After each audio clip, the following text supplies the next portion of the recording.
part of a leaders conference organized by the International Christian Embassy. And today we visited one of the kibbutzes that was devastated by the Hamas October the 7th attack, Kibbutz Nir Oz. But before that, we visited what I can only describe as the most horrific crime scene I've ever seen in my life. So this was, you Americans call it a car parking lot, English translation, a car park of all the cars that were attacked and destroyed on the 7th of October.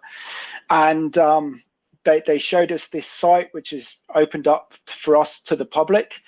And literally we saw all the cars that were destroyed on October the 7th. So we saw Audi cars, we saw some smart cars, just literally with their windscreens smashed in with bullet holes in them, holes in the cars. But the most distressing scene was seeing the cars that were completely burnt out, shells. And when you saw into the cars, you saw, for example, people just going out for a day at the beach. They'd have their beach towels in, they'd have their picnics in. And on the back seat of some of these cars, you'd literally see children's books. You'd see sunglasses, cases open, and some of those who attended the Nova Music Festival, you'd see bottles of alcohol as well. And it was just a picture of absolute terror and devastation, as you can see from these cars that have been destroyed. What was interesting, speaking to our security guard, that Hamas used this very inflammable liquid that set the cars on fire. So normally if you set a car on fire, it will only burn for a couple of hours. But apparently with this liquid they had, it was able to burn all day and kill even more people.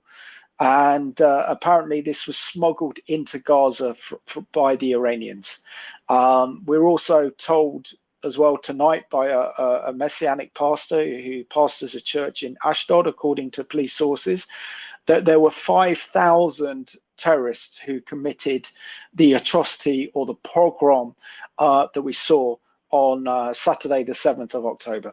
And then we saw also a motorbike being used by Hamas terrorists on that day, as well as images of Kibbutz Nir Oz. Okay.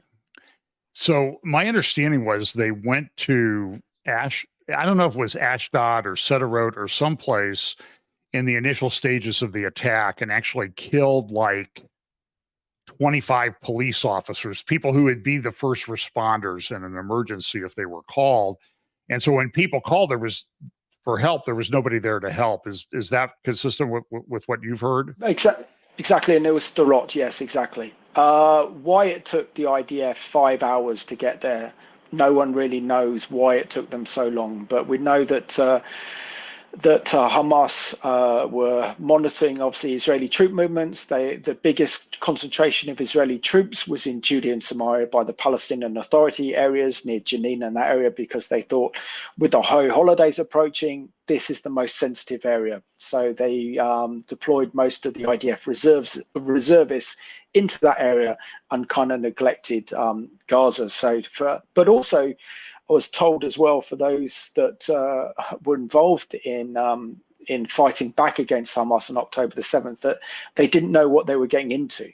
You had Israeli military helicopters flying into the situation with Hamas terrorists using EPG missiles to actually take down the helicopters. So the soldiers were going into a very, very dangerous situation. And I think what we've seen from our media reporting of October the 7th is a completely underestimated number of Hamas terrorists who carried out the atrocities on October the 7th. It was far bigger than anyone could possibly comprehend. To actually think there were 5,000 Hamas terrorists that breached the border in Gaza and carried out the massacre. But just seeing how the cars, I mean, we saw, and I saw car tires that were shot. So they punctured the tires and then they would shoot in the windscreen. And then they've even used this flammable bomb to burn as many cars with people alive as possible. We were told on the way to this car parking lot where the cars are kept that they were going to bury all the cars, but the Israelis, who believe so much in the sanctity of life, used this special vacuum to suck up all the ashes of the cars so that the people that were murdered on October the 7th could be buried properly. This is really a wake-up call to the West, to realize that what happens in Israel doesn't start in Israel. It never finishes in Israel. And if our governments and our nations, particularly my nation now calling for a Palestinian state, don't understand the magnitude of what Israel suffered on October the 7th, and just seeing kibbutz Nir Oz, seeing the cars destroyed, seeing these communities destroyed, our Western civilization is in peril right now if we don't stand with Israel and the Jewish people, because the same spirit that came after Israel on that day will come up after us if we don't defend Israel, because Israel is literally fighting a war for its very survival, because Israel's deterrent capabilities were shot to bits on October the 7th, and in the Middle East, only the strongest survive. And this is why Israel needs to destroy Hamas in Gaza. And when we were actually in kibbutz Nir Oz, we were only 1 mile away from Gaza, and you could actually hear the Israeli artillery being fired into Gaza. You could hear the booms, you could hear the noises, and it's literally the closest I've ever come to a war zone. So if you remember, when we were at Niram, they took us on a tour, and they took us out to the fence around the kibbutz, which was next to a field. And we're probably, I would guess, less than a kilometer from the Gaza border fence. And they showed us in the field where a tractor had fallen into a Hamas tunnel that had been dug towards the kibbutz. Remember, they showed us the memorial where a couple men had died in a missile, got hit by a rocket. And then we met the mayor later that day up the road at another area where he had lost his legs in that rocket attack. And one of the things that I think a lot of people here in the U.S. wrestle with, and people in Israel I've interviewed many people and talked to them on and off the record about how did this happen? And have you gotten any additional insights since you've been there over the past day, or is it still something that, well, we're talking about it, but we'll come out with a report somewhere down the road? I think at the moment, I think Israel is just, I think, finish the war first, destroy Hamas, and let's ask questions later. I think that's the mentality here. What is so surprising is that if we take, for example, the 6th of October, 2023, and you've done so many programs and so many reports on the judicial reform in Israel, it was literally tearing the nation apart. The country was on the verge of civil war between the left and the right. But after the events of October the 7th, this is a united country. People are Jewish again. They are realizing that they don't have the luxury to protest like they did prior to October the 7th. So I don't think there is a public appetite in Israel now to examine what happened. Why was this such a colossal failure? Why was there an intelligence failure? Because clearly there was. And it's very interesting as well. It also marked the 50th anniversary of the Yom Kippur War. And that was a total intelligence failure. So whether Israel, they took their eyes off the ball, whether the whole issue of Israel's judicial reform dominated the government and the thinking of the prime minister, whether there was a breakdown in communications between the Israeli intelligence and the Israeli government and the cabinet ministers, who knows? But we know that many Israeli reservists high up in the IDF were threatening that they wouldn't carry out their military service as long as this government was in power. So I think where you have a situation where you don't have a united country, where you are having opposition from the Israeli military about actually serving in being a reservist or even carrying out combat operations such as the Israeli Air Force. How much intelligence gathering and sharing was done prior to October the 6th, I don't know. But obviously there were warnings. They were ignored. They were underestimated. But I think also, I don't think anyone in Israel possibly thought that Hamas could breach the Eretz crossing. I mean, this is the most sophisticated border crossing in the world. I don't think they actually thought in their mind that Hamas could do what they did. So what we did learn from us, we visited a nearby kibbutz as well. We had lunch there, and this was one kibbutz where their soldiers managed to fight off 35 Hamas terrorists, and not one person was. I think only one person was killed in that kibbutz. They defended it, and what they were essentially saying is that it took the army so long to actually get there. But they said the Hamas fighters they were fighting were cowards. They started shooting them. They ran away, and they were able to defend that kibbutz. Yeah, I heard of a lady at one kibbutz. She the initial reports were, and maybe it was a number of people at that kibbutz, picked off 25 terrorists that were attacked, and there were a couple thousand of them terrorists killed that day that had invaded Israel, at least that many. But and so I've listened to a lot of security experts and political analysts and all these different podcasts. And the question I have is, Simon, we were down there at the base where they have the Urban Warfare Training Center. Yep. As you can see, Simon is a much thinner person than I am. And so when we got to the mock-up of the terror tunnel, Simon went through it. And I didn't, because I could tell by looking at it that they were probably going to have to mount a rescue operation to pry me out of there if I tried to go through this thing, because it's very narrow.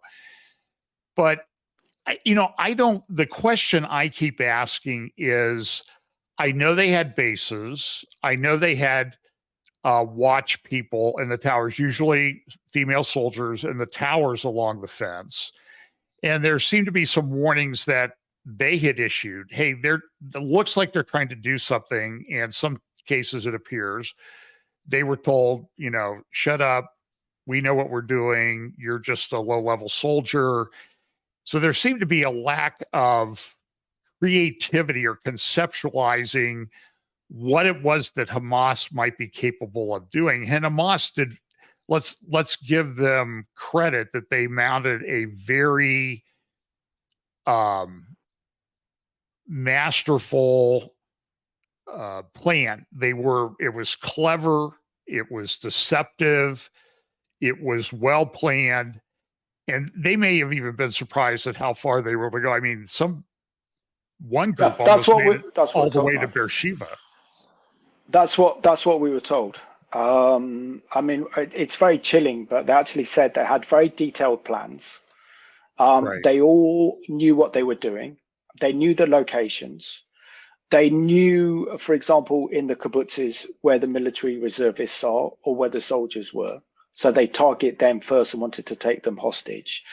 I have heard reports, for example, that Israel, prior to October the 7th, allowed something in the region of 17,000 residents of Gaza to enter Israel and to work in Israel, to work on the kibbutzes, to work on the fields every day. And Israel was hoping that this would build better relations with the residents of Gaza, kind of normalization. And it seems that many of those would have been spying on behalf of Hamas, identifying where people live, getting information, names, how many people live in this community, how many people live in that community, where are the points of entry into the kibbutz. So in terms of surveillance and intel, Hamas carried out an incredible intel operation on Israel. And I think this comes down to kind of naivety to realize, to come and contemplate for Israelis that in Gaza and also in Judea and Samaria, the Palestinian Authority and throughout the Arab world, is that people want to kill them. And I don't think living here and wanting and having your children live here and growing up and then serving in the IDF is that you don't constantly want to think that. And certainly when we visited Kibbutz Nir Oz, to see the devastation caused at that kibbutz was just horrific. So, I think it's been a wake-up call for Israel. I think it's been a wake-up call for the Israeli government.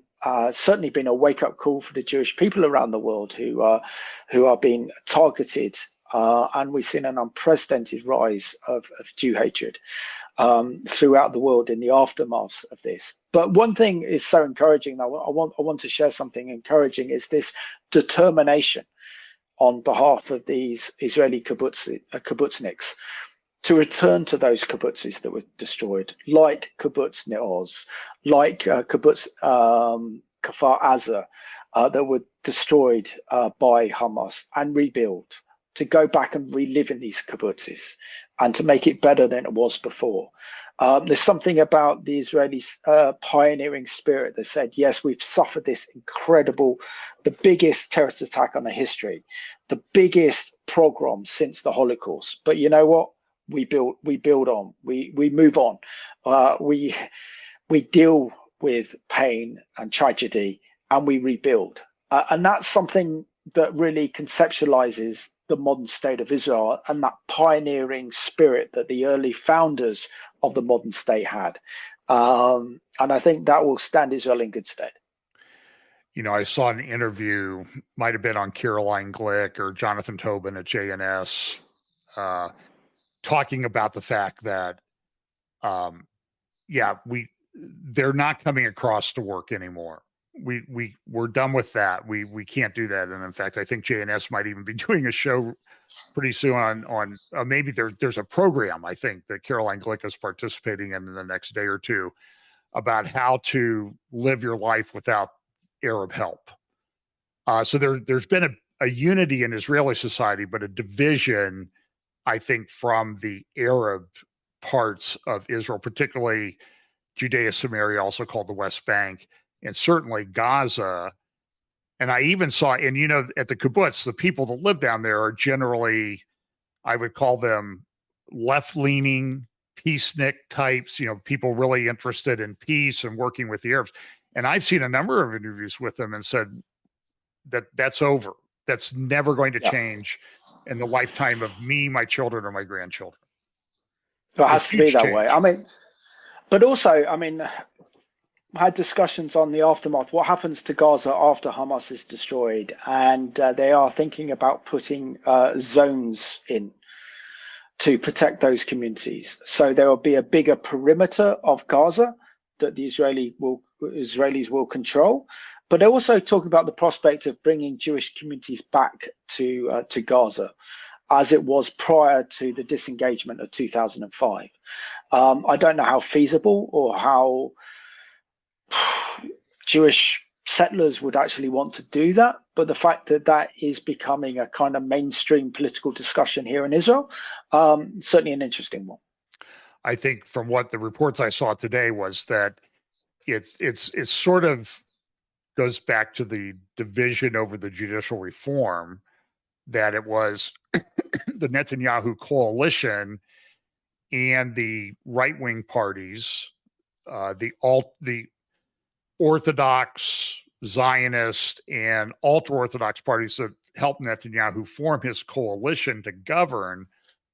They have been, I think, Ben Gvir's party, I forget, Israel Strong or whatever the name of that, whatever it's called in English, has been one of the parties proposing we need to go back and have Jewish settlements in Gaza. And that's, of course, that's got the people on the left in Israel just in a complete hissy fit that how's this ever going to happen? Let me go back to the day of the attack, though. The one question that I have, and maybe this is something that you can find out while you're there, is we know that there are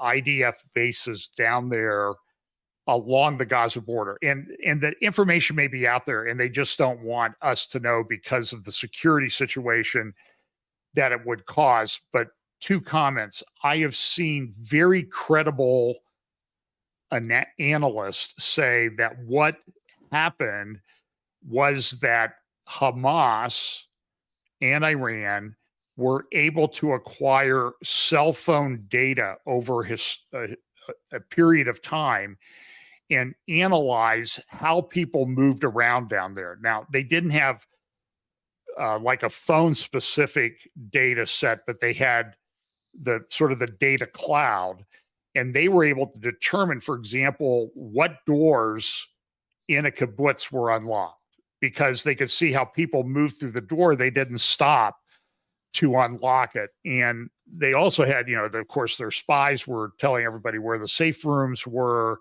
whether they were locked or not, how they got in and out. And that's sort of the conceptual problem is they have a safe room with a lock on it, but it's designed for something. It's not designed for an attack like this with physical people coming in and throwing grenades into the safe room. But then the question I have too is there are bases down there that have IDF soldiers. And my question is, it was Simchat Torah. It was a special Shabbat in the feast calendar. And it was an anniversary, 50-year anniversary of the Yom Kippur War in 1973. But my question is, how many people were actually populating those bases? In American terms, we drive around the United States and we go by a base like down around Fayetteville, North Carolina, Camp Lejeune, big Marine base, or we go out in Kansas and we go by a big Army or Air Force base or Joint Air Force and Army base, and you drive 30 miles, and the base is on one side of you. But these were small bases. So I'm wondering is how many people were actually down there defending people. It was a Shabbat. Where was everybody else? And then they came in and they killed over 300 soldiers in the initial attack. So that would have delayed things too. Well, two things. It seems like they had a lot of confusion going on for sure. Well, the whole situation was a confused situation, wasn't it? But yeah, if we break down essentially kind of what happened that day. Now, I am aware that they only had a skeleton staff at Eretz Crossing, and probably also in the army base, as you say, it was the end of the Jewish festival of Sukkot, Feast of Tabernacles. It was Simchat Torah, the receiving of the Torah of the Bible. So it was a national holiday. Also, I mentioned earlier the fact that the IDF were redeployed to Judea and Samaria or the West Bank because they thought that's where all the trouble was going to be. So that's where the biggest concentration, I think at the time, of IDF soldiers were there. But even, for example, if at the base you have, 200 soldiers, 300 soldiers there, you're still dealing with the fact that there were between 3,000 and 5,000 Hamas terrorists that day. Right. So in terms of kind of military operation, that would overwhelm any force. We also know that that Hamas carried out, I believe, a cyber attack that took out the cameras. We also know that cell phones went down on October the 7th in the south. So there's no way people could communicate with each other. Plus, a lot of times people on a Shabbat, they turn their cell phone off anyway. Oh, yeah, no, of course. But in the south, which is very, as you say, it's left. They are peaceniks. Not as religious. Yeah, exactly. It's more of a kind of secular communities down there. So no doubt they will keep their phones on and everything else. But it was interesting as well, listening to a pastor from Ashdod, a Messianic pastor today, just spoke at our conference for ICEJ here in Jerusalem. And he was sharing something very significant, which was really interesting. He believes that God carried out a number of different miracles on that day. Now, seen the cars that were destroyed by Hamas of those attended the Nova Music Festival. And I don't think they said that by Hamas attacking the Nova Music Festival and the party goers, this actually delayed the prospect of the Hamas terrorists from their main operation. And that was to go deeper into Israel. deeper into the communities that they targeted. So they were saying as well that Ashdod, for example, and Ashkelon would have only had a police presence, not a military presence. So had they known that, they could have easily targeted those towns closest to the Gaza Strip, known as Ashkelon and Ashdod. And because they got caught up in the fighting against the partygoers of the Nova Music Festival and the targeting of so many cars as they were trying to flee in horror, this delayed Hamas, which allowed the Israeli military to come down. But also, it took 2 to 3 days for the IDF to clear out Hamas in the south of Israel. So again, it shows that the multitude of Hamas terrorists that were actually carrying out the attack, the size of this operation was just unbelievable. But I honestly don't think that the Israeli government and the military ever thought anything like October the 7th could happen. They probably worked for that, they trained for that, but I think in their mind psychologically, I don't think they prepared themselves for it. Now, I will show you something I did pick up and I was allowed to take back. So what I have here in front of me, hang on a second, let me turn my share screen off here so people can see this. There we go. Yeah. So what I have in front of me, which I picked up at the car parking lot where all the cars were destroyed, I was allowed to keep this. This is obviously a shell of a bullet. Now, speaking to one of the military experts, security guards who served in the IDF, he says this is not a case, a bullet case from a M16 assault rifle or an AK-47. This is too big for that.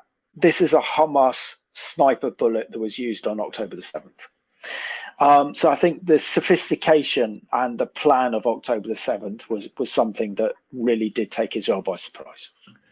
What have you gotten any information about how many miles of tunnels they now believe are in Gaza compared to what it was before October 7th, and how many miles of tunnels they've destroyed so far?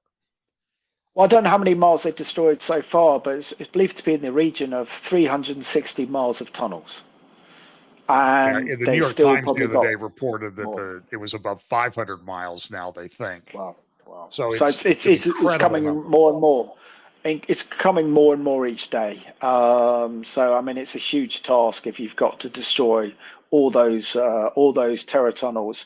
I suppose the very big one is that huge tunnel they found by Eretz Crossing that just came out just 400 meters, or just over 400 yards from the Eretz Crossing, where Hamas penetrated on October the 7th. The fact that they could carry their vehicles through that tunnel. Now, I haven't sent you one picture. There's one picture we saw right at the end of the car parking lot, and these were all the vehicles used by Hamas. There were some big vehicles used by Hamas. So they would have had to use that big tunnel to have actually driven under there to get ready to carry out the attacks of October the 7th. Well, you live near London. How many miles of subway how many miles is the tube in London? I think I can't quote that, but it's in the region of 200-300 miles. I don't know the exact figure. In little tiny Gaza, which is smaller than the London metro area, they had more tunnels than London does subway or tube. Yes, that's correct. Yeah, it's hard to conceptualize, and but also this is an absolute sham on behalf of the international community, isn't it? So therefore, Hamas leaders are billionaires. They're making billions of dollars out of this conflict. Every time there's a conflict, a flare up and a military confrontation with Israel, their money goes up. And we see, for example, that international aid money comes in to rebuild the homes that Israel had to destroy because Hamas terrorists were using them, because they use asymmetrical warfare. They fire their rockets and missiles from schools, from mosques, from zoos, and even hospitals. And so therefore the international community go, oh, look, we need to feel sorry for the poor people in Gaza, and rightly so, but they're not doing it the right way. They then give Hamas huge amounts of money. We're talking, in the region of billions of US dollar in aid. And then the Hamas leaders in Doha are making themselves millionaires, billionaires actually, worth 3 or 4 billion each, and just using this conflict to perpetuate the conflict, while the people in Gaza are suffering under the leadership of Hamas with not proper water, not proper sanitation. They're not building schools, they're not building roads, they're not building infrastructure. It's a terror state, just like Afghanistan is. And it's a failed state, and the international community has to recognize what Israel's dealing with, because Israel is on the front line in this battle of this ideology that would destroy Israel and would destroy the West, and would certainly destroy my country and your country as well, John. Yeah, it's just horrible. And it's a wake-up call for Israel as well, that they need to change what they're doing, I guess. So you're there you were brought in by ICEJ, the International Christian Embassy, right? That's correct, yes. Yeah, David, by the way, tell David Parsons I said hello. And this is, so let's move to any other parts of the situation. And I know you've only been there for a day, but what other areas are concerning the Israeli government and the IDF right now in terms of security situation? The north, of course. The north. We're actually going to visit the north on Thursday. To see the situation for ourselves. So if you interview me again, if you want to interview me again, John, I can give you an update on the situation in the north of Israel. But of course, I think what's happening, and obviously just by looking at events and speaking to people here in Israel, it seems clear that the next target is Hezbollah. That after October the 7th, Israel cannot afford to live in a community or a neighborhood with the Hezbollah terrorists in southern Lebanon, with anything between 160 and 80,000, 200,000 rockets, many of them laser-guided missile rockets, on Israel's border. They can't allow a repeat of October the 7th to come from Hezbollah in the north. And also, I think you'll see that the Israelis have been provoking Hezbollah recently with the high-profile assassinations on their territory, which is a complete dishonor to Hamas. It ridicules them in front of their supporters, and they are very cagey about getting involved in a military confrontation with Israel. I think the Iranian regime would like Hezbollah to do that. But under Nasrallah, after their last experience of confronting Israel in 2006 in the Second Lebanon War, Hezbollah are very reluctant, I think, to engage in a major military confrontation with Israel. Yeah, I know that I think it was back in 2017 at the Herzliya Security Conference, the head of the Israeli Air Force, and I cannot remember his name at the time, he talked about the next, even then they were talking about the next Lebanon war. And they were saying, listen, if we go in the next time, we were there 37 days in 2006 in the second Lebanon War. In the third Lebanon War, we will do more in 24 to 72 hours than we did in 37 days in 2006. And he said, without speaking specifically, it will be shock and awe like you've never seen. Now, I know that the concern, having listened to some interviews with Sarit Zahavi, who is head of Alma Research in the North, and she said they're just not coming back. There's 100,000 people that have evacuated. They're living in hotels that the government expect, and that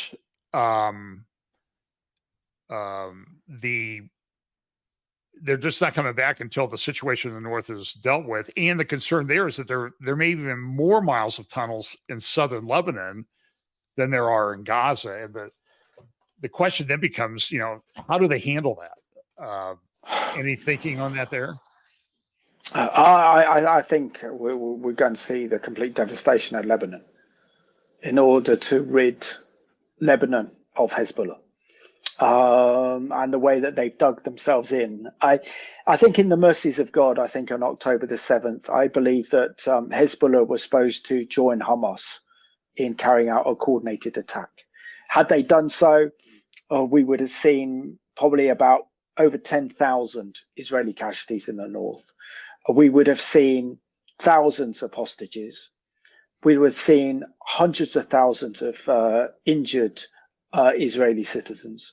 So the question is, Israel has mobilized their reserve unit. So no one is working in the shops. There is no tourism in Israel right now. So life is not normal. Israel is on a military alert. Their reserve army is absolutely mobilized. And you would have thought that with the operation in Gaza now going into the south of Gaza in Khan Yunis, that Israel is beginning to wrap up this major military operation against Hamas. That with that you can relax your troops a little bit, allow more and more of your soldiers then go back into normal life and carry on to help build the economy. But that's not happening. So it would be an indication that they are getting ready for something after this war against Hamas in Gaza. Clearly, they need the international community to support them and American backing. And that also plays into a political dynamics, I believe, in this, that if Israel's war with Hamas finishes, say, in the next couple of months, as soon as that war is finished, the political battle becomes. The inquiries start to investigations into what happened on October the 7th. What was Benjamin Netanyahu's role? What intelligence did he have and his cabinet have? What decisions did he make? Did he not make? Who was responsible for what happened on October 7th? And this would actually then bring down the government of Benjamin Netanyahu. So it's in his own political interest and the survival of his government if the war continues against Hezbollah in the north as well. Because the more that Israel is at war, the less time there is for Benjamin Netanyahu's political opponents to make political capital out of this. Yeah, that's interesting. I heard somebody was sort of giving a contrary opinion to that today, and I can't remember where it was. It was on there's a podcast I've been listening to by Dan Senor, who used to be in the security apparatus of one of the Bush administrations. He does a very good podcast. And somebody was saying, well, I don't know if anybody's really, nobody wants to drag the war out. And Netanyahu doesn't really necessarily control the war because the IDF really is the people in charge, and they don't want to drag the war out any longer than they have to, just because of the costs. Like, last week they lost 24 soldiers in one day in Gaza, which was just, in a small country, that's just an enormous loss. So it is, and I hear people that they're going to war next week, they're going in a month, they're going 3 days. Are you hearing anything about when this war in the north may start? No, but we see that Israel has carried out major assassinations. So we saw in Beirut a few weeks ago, Israel carried out an assassination against the deputy leader of Hamas in Beirut. They've killed also one of the top Iranian commanders of Hezbollah as well in southern Lebanon the last couple of weeks. Now, these are major provocations of taking out two major terrorist players for Hamas and also for Hezbollah under the noses of Hezbollah. So I don't think they'll take to that lightly, but you can also see there's a measure of restraint by them. But the big question is, can Israel afford not to go after Hezbollah after the events of October the 7th? Can they allow a situation to develop where Hezbollah could carry out similar terrorist tactics, but on a much bigger scale, and allow them to get away without responding? I think the answer is possibly no. because we're also seeing that the Middle East is escalating. Conflict in the Middle East is brewing, and we're seeing really the emergence possibly of a kind of regional war that could lead into a global war. So the situation is very precarious. But I mean, for example, if I was a presidential candidate, knowing that 2024 is the presidential election year, and it's time that that Donald Trump in particular would call out the Iranians and say, you're going to continue to support the Houthi rebels, you're going to continue to support Hamas, you're going to continue to support Hezbollah, you're going to continue to target American military personnel in the Middle East, then this is a declaration of war. And as soon as I enter into the Oval Office, I'm going to declare war on the Iranian regime, and we're going to destroy this Iranian regime, and your regime will be ashes. That is the kind of rhetoric that we need from a Republican candidate who wants to be president, in the line of following in the footsteps of President Ronald Reagan. That's what we need right now. This is what the world needs right now, is strong and bold and courageous American leadership to save the world from the brink of a third world war. Right. Yeah. I don't know. I'm sort of monitoring. I did a interview with Jonathan Feldstein from Genesis 12:3, who you may have met I'm sure you may have met him on one of your trips there. And with Jonathan Tobin of JNS. And we're talking about Trump's been relatively silent. And what I'm seeing on the right, whether you want to call it far right or not, is a complete, I see a rise of a lot of anti-Semitism. It's shocking to me. And it parallels what's going on the extreme left in the US. And, so even some of I would call them right-wing news channels and Rumble channels and stuff on October the 8th were saying, oh, here we go again. It's, the neocons and the Zionists are dragging us into war. And, they kind of wrap themselves in this America first mantra, Yep. But it's really America only. That's really what they mean. So there's a lot of people that want anything to do with the war. And a lot of people are like, hey, our soldiers got killed, but they shouldn't have been there anyway. They got, 3 people got killed in Jordan the other day, and we shouldn't have been there. What are we doing there anyway? But why are we taking on the Houthis? And, then it gets into the economics and the reserve, U.S. being the reserve currency of the world. And, there's some obligations that come with that to protect international shipping. So it's a huge mess, Simon. I mean, here in America, Absolutely. We're on the verge, a lot of us think, of civil war over the border situation, which is just totally out of control. The border situation and the political situation is extremely heated, and I do not know. I do not know the answer.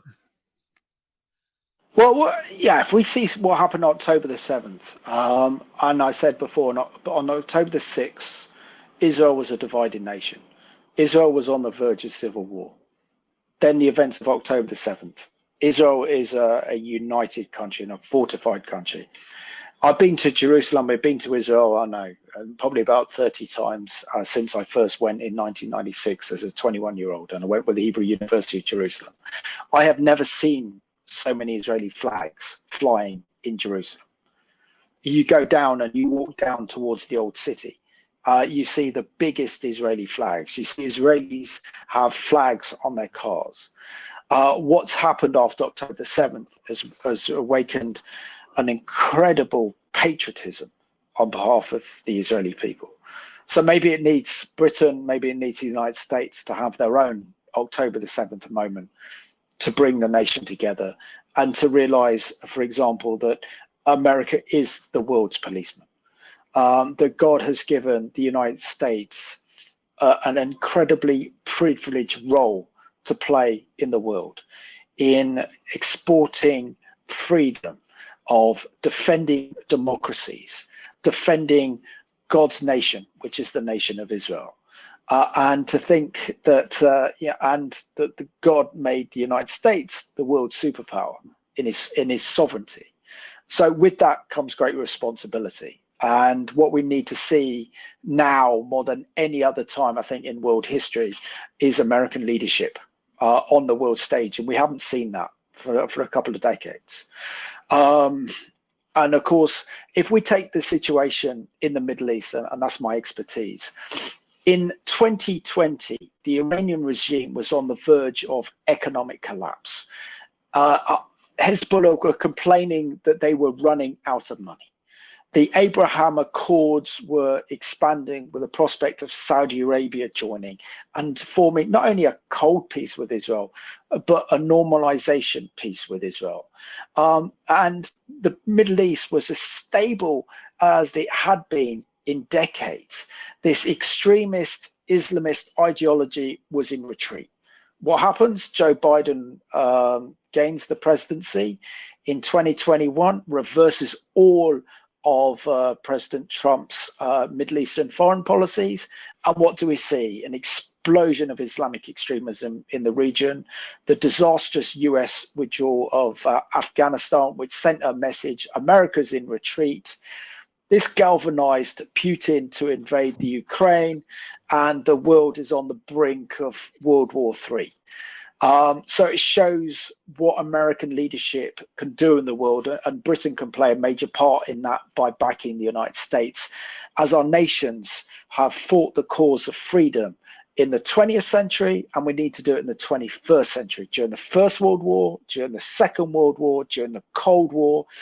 And now, as we see the breakdown of the international world order that was created in the aftermath of the Second World War, our nations have to be the guardians of liberty and democracy and religious freedom. And if we're not, the West is going to lose. Yeah, that's right. So look, maybe I will talk to you after you've had a chance to go up north and we can get some more information. Anything else you'd like to share with us right now? Yeah, I'd like to share a little bit about what's happening in my own country, back in the United Kingdom, back in Britain. And that is these mass Palestinian protests that have been taking place near enough every Saturday since October the 7th. Yeah, you went down to one of them in London. I was asked to be a speaker at it was actually an ICEJ, a UK conference, just 2 weeks after October the 7th. And it was in Westminster, so I had to pass the House of Commons. I saw British police, and you never see British police with guns. The British police had guns. I left the conference early at 2:00. I had to walk in the midst of this crowd. And all I can say was, I think I know what it was like now to be Jewish in Germany in 1993 and seeing what I could only describe as a Nazi rally that would have taken place in Germany. It felt like you were coming face to face with evil. Hatred on the streets, incitement to genocide. And I can't believe how our government and our Home Office has allowed these protests to take place. They're not about supporting the Palestinian people. They're about rallying an Islamic cause for the destruction of Israel and the West.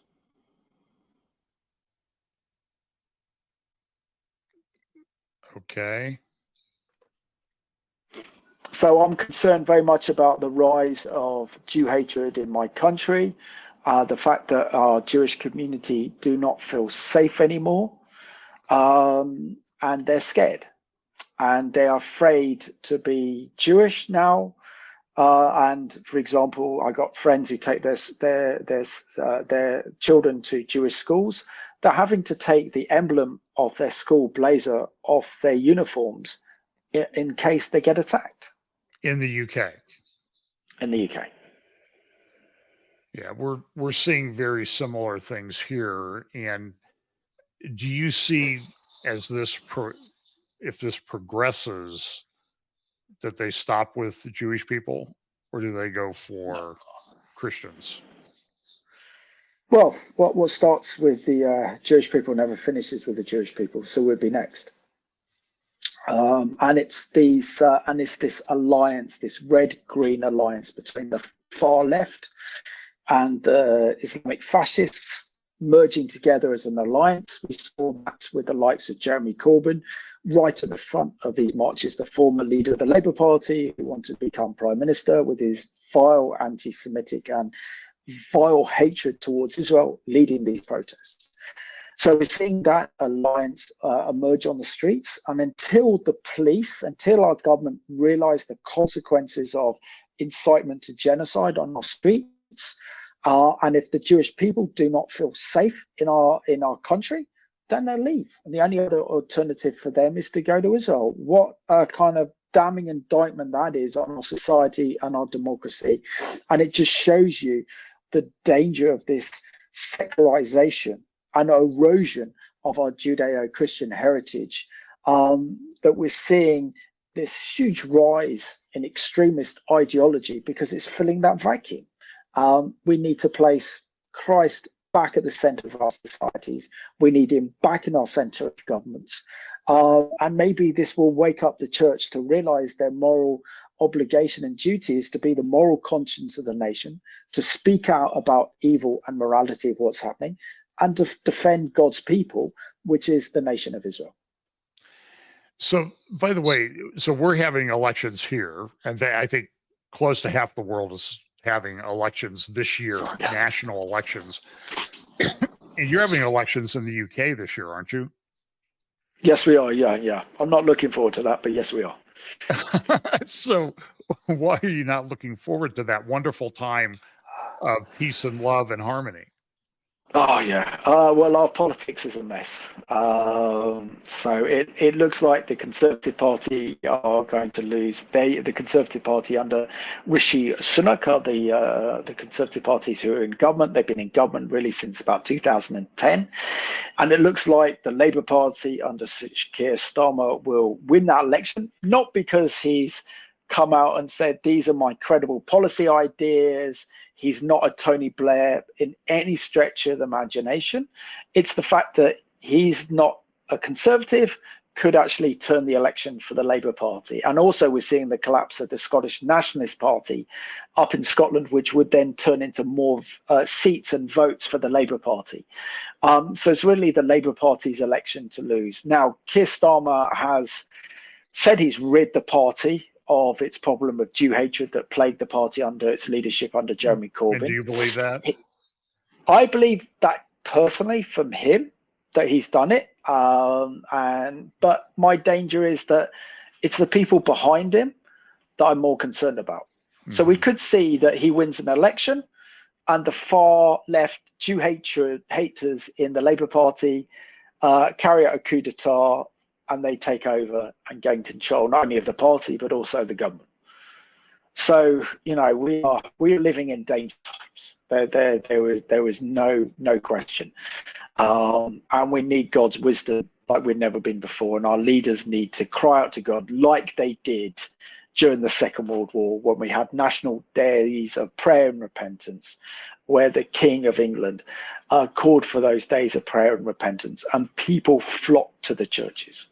They flocked to them, and we saw God's deliverance during Dunkirk. If any of you guys have seen that brilliant film, please watch it, Dunkirk, which came out in 2017, where literally the whole entire British army was surrounded by the Nazis on the beaches of Dunkirk in northern France with no escape.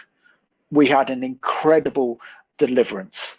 Miracles took place that allowed our troops to come home. 360,000 troops came home.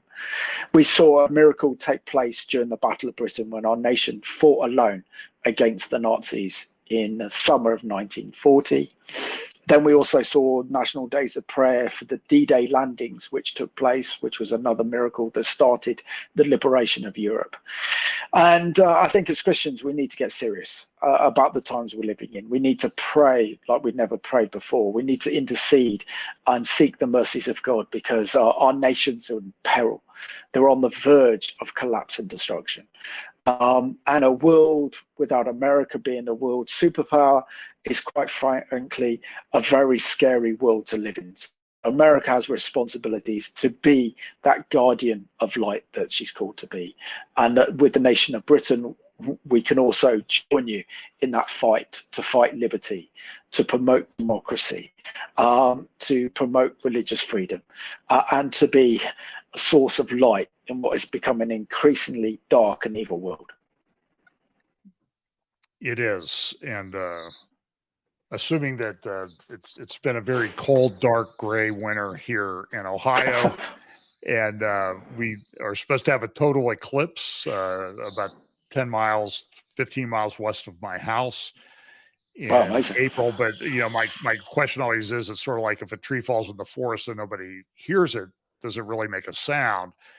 And if a total eclipse happens in Ohio and it's cloudy and you can't see it, does it really mean anything? That's sort of the question that I'm asking. But this is going to be a very, very interesting year. So, Simon, I'm going to let you go. I know it's late there. I appreciate you taking the time. We'll circle back here either when you get back to the UK or before you leave to talk about what you see up north. And I appreciate so much your time. Where can people find you, watch you, whatever? Yeah, so if you go to our website, which is revelationtv.com, or type in Revelation TV, the Middle East Report, into YouTube, I'll be able to watch that. But I did a very special interview that was aired last week with a 93-year-old Holocaust survivor called Manfred Goldberg. And if there's any program I recommend to watch, is to hear his testimony of how he defied the Nazis and survive the horrors of the Holocaust. So important to honor these amazing, amazing men and women who survived the Holocaust, and to hear their personal stories with the rise of such Jew hatred. And people are doubting that October the 7th ever happened. When people doubt the Holocaust ever happened, and when I've seen today the destruction of those cars, the destruction of the kibbutz near Oz, next to Gaza, this happened, it was real. And, you know, we can't allow ourselves to be deceived by many people, social media influencers, who don't believe the events of October 7th happened, which is the equivalent of Holocaust denial. You know, Simon, you know, as I'm listening to you describe, you know, your interview with the Holocaust survivor, do you think that we're sort of at this time where the church will need to act again? You know, when you go to Yad Vashem or any of the Holocaust museums around the world, you know, they always have a spot there for the righteous among the Gentiles. And undoubtedly so. And I just think like we're on the edge of needing to be that again. In a much bigger way. Yeah, very much so. I mean, Jew hatred goes in circles. Maybe this is a good point to leave it on. So we are seeing the biggest rise of Jew hatred around the world since the rise of the Nazis and the rise of fascism in Europe. But if we see, for example, what happened with the rise of Jew hatred in the 19th century, and how the Dreyfus affair led Theodor Herzl to write his book, Der Judenstaat, about the rise of Jew hatred in the most cosmopolitan nation on the planet at the time, which was France. And Dreyfus was a Jewish French officer who was accused of treason on trumped-up charges that he gave intelligence to France's enemies, the Prussians, and the Prussians had a tactical advantage over the French in their wars between each other. And it was all lies. They didn't like him because he was Jewish. So we saw that Theodor Herzl wrote his book, Der Judenstaat, and we saw the birth then of modern political Zionism, which became the political ideology to bring the Jewish people back home and re-establish the modern state of Israel. Then in the 1930s and 40s, we saw the rise of Nazism, and we saw the final solution. Hitler murder over 6 million Jewish people on an industrial scale to eliminate the Jewish people. 3 years after that, only 3 years, the modern state of Israel has born out of the ashes, the darkest chapter in Jewish history. We are now on the precipice of something horrific and evil, but it was something amazing that happened at the same time in relation to Israel. So, yeah, we've got to ride this storm and be in God's will and surrender to him, but really stand up for Israel and the Jewish people, because they are the apple of God's eye. And the church has a moral responsibility to do that, because never in world history has the church and the monster of Israel coexisted with each other in history before. There was only a short period with the early church until the destruction of Jerusalem in AD 70, but Israel was occupied by the Romans, so it doesn't count. So we're in a unique period of history where the church can play a major role in standing with Israel and the Jewish people today, because that is what God would expect us to do. Okay, that's a great way to end this. Simon, thank you so much. And people, again, if you look up Revelation TV Middle East Report on YouTube or on the internet, you can get the programs that Simon puts up. And he interviews a host of excellent people. And when he's really scraping the bottom of the barrel, he calls me up. So no, you do a great job, John. Doing a brilliant job. Thank you. And anyway, it's a pleasure to join friend. You and your viewers tonight. Yeah. And so we're going to sign off now. And I'll be on live, or I'll be on Tom Hughes' Hope for Our Times tomorrow at 5 p.m. Eastern. And thanks for watching.